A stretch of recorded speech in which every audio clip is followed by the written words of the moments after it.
வணக்கம். ஆளுகை, சமூகம், அப்புறம் சாதாரண மனிதர்களோட வாழ்க்கை இத பத்தின ஒரு ஆழமான அலசலுக்கு உங்கள வரவேற்கிறேன். இன்னைக்கு நாம பார்க்க போற விஷயம் வெறும் புள்ளி விவரங்கள் கிடையாது. இது அதிகாரத்துக்கும் நம்மட சுயமரியாதைக்கும் நடுவுல நடக்கிற ஒரு பெரிய போராட்டத்தோட கதை. எந்த ஒரு முன்முடிவும் இல்லாம இந்த மூலத்தரவுகள் சொல்ற கதைய அது போற போக்குலயே நம்ம இப்போ தெரிஞ்சுக்க போறோம். வாங்க ஆரம்பிக்கலாம். சரி, இது கொஞ்சம் ஆழமா பார்ப்போம். அரசாங்கத்தோட உதவிக்கும் ஒரு மனுஷனோட சுயமரியாதைக்கும், அதாவது அவனோட கண்ணியத்துக்கும் உள்ள வித்தியாசம் என்ன? என்னடா அது ரொம்ப சாதாரணமான கேள்வியா இருக்கேன்னு நீங்க நினைக்கலாம். ஆனா ஒரு ஒட்டுமொத்த சமுதாயத்தோட அடித்தளத்தையே அசைக்கக்கூடிய சக்தி இந்த கேள்விக்கு இருக்குங்க. நாம இன்னைக்கு விவாதிக்க போற இந்த சம்பவத்தோட மைய கருவே இதுதான். யோசிச்சு பாருங்க. முதல்ல இந்த கதை நடக்கிற இடத்த நாம மனசுல நிறுத்திக்கணும். கடல் அலைகள் வந்து தழுவிச் செல்ற ஒரு பிரம்மாண்டமான செழிப்பான நிலம் அது. அந்த நிலத்தை பல வருஷ அனுபவமும் முதிர்ச்சியும் கொண்ட ஒரு தலைவர் ரொம்பவும் கம்பீரமா ஆட்சி செஞ்சுட்டு வராரு. அந்த இடத்தோட ஒவ்வொரு முக்கு முடுக்குலயும் அவரோட அதிகாரம் பரவியிருக்கு. மக்கள்கிட்டயும் அவரை பத்தி ஒரு பெரிய பிம்பமும் இருக்கு. நம்ம தலைவர் ரொம்ப வலிமையானவர், நம்மள பாதுகாப்பார் அப்படிங்கிற ஒரு அசைக்க முடியாத நம்பிக்கை.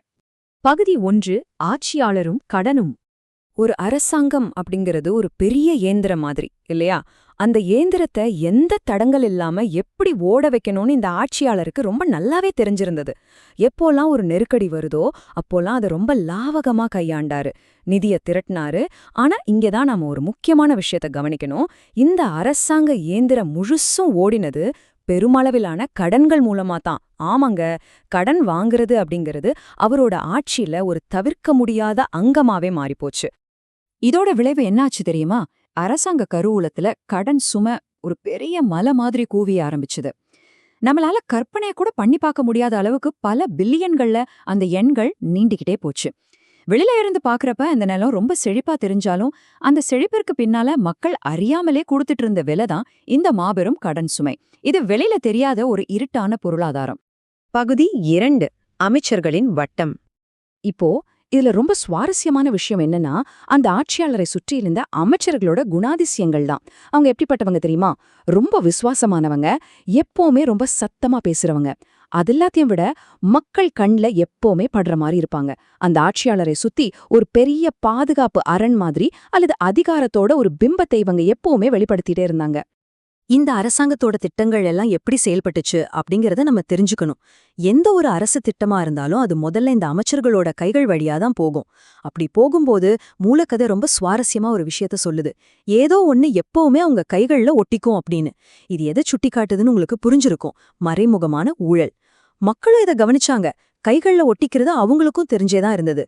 ஆனா என்ன நடந்தாலும் சரி, அந்த அமைப்பு மட்டும் எந்த தடையும் இல்லாம தொடர்ந்து இயங்கிக்கிட்டே தான் இருந்தது. பகுதி 3, பெருந்தன்மையின் மாயை. இத ரொம்ப அருமையா விளக்குற விஷயம் என்னன்னா, ஆட்சியாளர்கள் உருவாக்குற எதிர்பார்ப்புக்கும் நிஜமான யதார்த்தத்துக்கும் இடையில இருக்கிற அந்த முரண்பாடு தான். ஆட்சியாளர் அடிக்கடி ரொம்ப பெருமையா சொல்லுவாரு, நாங்க உங்களுக்கு என்னவெல்லாம் கொடுத்துருக்கோம் பாருங்க அப்படின்னு. மானியங்கள், இலவசங்கள் எல்லாம் மக்களோட வாழ்க்கைய சுலபமாக்க கொண்டு வரப்பட்டதா சொல்லப்பட்டுச்சு. ஆனா யதார்த்தத்துல கொஞ்சம் கொஞ்சமா அந்த தொனி மாற ஆரம்பிச்சது. மக்களோட உரிமையா இருக்க வேண்டிய திட்டங்கள் எல்லாம் ஏதோ ஆட்சியாளர் தன் சொந்த பணத்திலிருந்து போடுற பிச்சை மாதிரி ஒலிக்க தொடங்குச்சு. மக்கள் தங்களுக்குள்ள முணுமுணுக்கவும் ஆரம்பிச்சாங்க. பகுதி 4, அன்றாட வாழ்வின் சும். அரண்மனைக்கு வெளியில சாதாரண மக்கள் எதிர்கொண்ட பொருளாதார சுமைகள் எவ்வளவு பெருசு அப்படிங்கறத நாம இப்ப பார்க்கலாம். ஒரு பக்கம் பாத்தீங்கன்னா மின் கட்டணங்கள் கிடுகிடுன்னு உயர்ந்துச்சு. இது நம்ம வாழ்க்கையிலயும் நம்ம அனுபவிச்ச ஒரு விஷயம் தானே. இன்னொரு பக்கம் சொத்து வரிகளும் ஏற்றப்பட்டுச்சு. ஒட்டுமொத்தமா சொல்லணும்னா அன்றாட செலவுகள் சாதாரண மக்களோட கழுத்துல ரொம்பவே இருக்க ஆரம்பிச்சுது. அரசன் திட்டங்கள் வாழ்க்கைய சுலபமாக்கும்னு சொன்னாலும் நிஜத்துல மக்களோட ஒவ்வொரு நாளும் ஒரு பெரும் போராட்டமாவே மாறிப்போச்சு. இங்கே நாம கவனிக்க வேண்டிய மிக முக்கியமான விஷயம் என்னன்னா, அந்த உழைக்கும் மக்களோட மனநிலைதான். விவசாயிகளா இருக்கட்டும், தொழிலாளர்களா இருக்கட்டும் அல்லது சிறு வியாபாரிகளா இருக்கட்டும், இவங்க எல்லாரும் தினமும் விடியற்காலிலேயே எழுந்து கடுமையா உழைக்கிறவங்க. அவங்க வாழ்க்கைய அவங்களோட சொந்த உழைப்பால கட்டியமைச்சாங்க. அரசாங்கத்தோட இலவசங்களாலேயோ இல்ல யாசகத்தாலேயோ கிடையாது. இந்த ஒரு உண்மை அரசாங்கம் உருவாக்கி வச்சிருந்த அந்த மாயைக்கு நேர்மாறா ரொம்ப கம்பீரமா நின்னுது. பகுதி 5, சுயமரியாதை விழிப்புணர்வு. சரி, இது எப்படி ஒரு உச்சகட்டத்தை அடையுதுன்னு இப்போ பாப்போம். அரண்மனையோட அந்த அதிகார குரல்களுக்கும் மக்களோட உழைப்புக்கும் இடையில ஒரு உரசல் இருந்துகிட்டே இருந்தது இல்லையா? அது ஒரு கட்டத்துல வெடிக்க தயாராகுது. ஆட்சியாளரை சுத்தி இருந்தவங்களோட குரல்கள் இப்போ இன்னும் ரொம்ப சத்தமா ஒலிக்க ஆரம்பிச்சுது. அவங்க மக்கள்கிட்ட ரொம்ப அதிகாரமா சொன்னாங்க, நாங்கள் கொடுப்பதால் தான் நீங்கள் வாழ்கிறீர்கள், உங்களிடம் இருக்கும் எல்லாமே எங்களால் கிடைத்ததுதான் அப்படின்னு. யோசிச்சு பாருங்க, இது வெறும் வார்த்தைகள் இல்லைங்க, மக்களோட வாழ்க்கைக்கு மேல அவங்க காட்டுற முழுமையான ஆதிக்கம். மக்களோட உழைப்பை கொச்சப்படுத்தி தங்களோட பெருந்தன்மையால தான் அவங்க உசுரோடே இருக்காங்கன்னு அந்த அரசாங்கம் உருவாக்குன மிகப்பெரிய மாயை இதுதான். ஆனா ஒரு நாள் சாயங்காலம் மக்கள் கூட்டம் நிரம்பி வழிஞ்ச ஒரு பொதுச் சதுக்கத்துல ஒரு சாதாரண பள்ளி ஆசிரியை எழுந்து நின்னாங்க. அவங்க கோபத்துல கத்தல, சத்தம் போடல. ஆனா ரொம்ப ஆழமான தெரிவான ஒரு அமைதியோடு சொன்னாங்க, உங்களால் நாங்கள் வாழவில்லை, எங்கள் உழைப்பால தான் நாங்கள் வாழ்கிறோம். நீங்கள் ஆட்சி செய்ய மட்டும்தான் வந்திருக்கிறீர்கள், எங்கள் கண்ணியத்தை உரிமை கொண்டாட அல்ல. அடடா, இந்த ஒற்றை வரி இத்தனை காலமா கட்டி எழுப்பப்பட்டிருந்த அந்த ஒட்டுமொத்த மாயையும் ஒரே செகண்ட்ல சுக்குநூறா உடைச்சு எரிஞ்சிடுச்சு. அந்த ஆசிரிய பேசின வார்த்தைகளை கேட்டு கூட்டத்துல யாரும் கைத்தட்டல, ஆரவாரம் பண்ணல. அங்க பெரிய சலசலப்பு எதுவும் இல்ல. ஆனா அங்க இருந்த ஒவ்வொருத்தரோட மனசுக்குள்ளேயும் ஒரு மிகப்பெரிய மாற்றம் நிகழ்ந்தது. அரசாங்கத்தோட உதவிக்கும் தங்களோட சொந்த சுயமரியாதைக்கும் நடுவுல இருக்கிற அந்த நுட்பமான கோட்டை மக்கள் தடவையா ரொம்ப தெளிவா புரிஞ்சுக்கிட்டாங்க.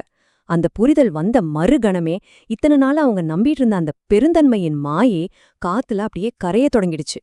இறுதியா இது நம்ம எல்லாரையும் நோக்கி வீசப்பட்ட ஒரு கேள்வி.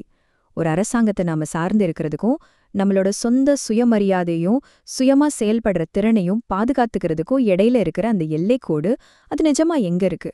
இந்த கதையில வந்த அந்த பள்ளி ஆசிரியரோட வார்த்தைகள் ஒரு சமூகமா நாம நமக்குள்ளே கேட்டுக்க வேண்டிய ஒரு மிக முக்கியமான கேள்வியா அமைஞ்சிருக்கு. கொஞ்சம் இதை பத்தி ஆழமா சிந்திச்சு பாருங்க. இந்த மூலத்தரவுகளோட சுவாரஸ்யமான பயணம் உங்களுக்கு கண்டிப்பா ஒரு புது பார்வையை கொடுத்திருக்குன்னு நம்புறேன்.